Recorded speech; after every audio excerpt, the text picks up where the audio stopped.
For some of us that are really excited over UFC and all these great fighters, you want to see power? Look at the body of Rasulullah sallallahu alaihi wasallam.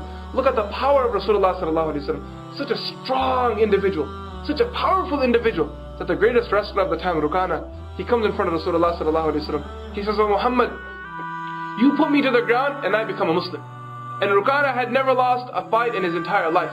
Do you know how strong these Arabs were? When the poets describe the power of the Arabs, when the poets describe the powerful men of the Arab, you know how these Arabs would prove their power? They would take a rope and tie it around their waist. They would take a rope, and what would they do with it? Tie it around their waist. And the other side of the rope, they would tie it on a horse.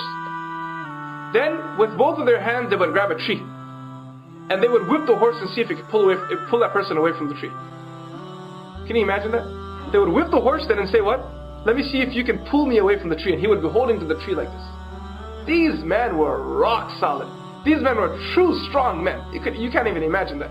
A lot of those Arabs, how would people describe them? For example, Umar ibn Khattab radiallahu anhu. Those who describe the physical feature of Umar ibn Khattab radiallahu anhu, how do they describe it? They say his forearms are the size of a normal man's thigh. Look at your thigh for a second. Feel your thigh for a second.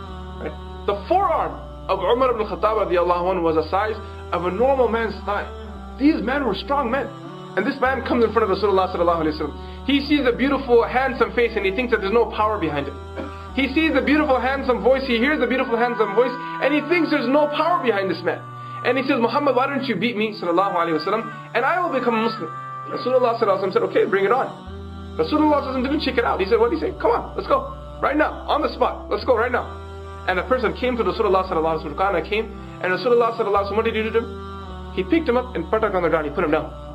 He stood up again. He goes, "No, I slipped there." And he made up some excuse, right? Because he couldn't believe it that Rasulullah sallallahu alaihi wasallam just put him down. He said, "Again." And he comes to Rasulullah sallallahu alaihi wasallam a second time. And what does Rasulullah sallallahu alaihi wasallam do a second time? He picks him up again and put him on the ground again. He can't stand in front of Rasulullah sallallahu alaihi wasallam. This is the power of Rasulullah sallallahu alaihi wasallam.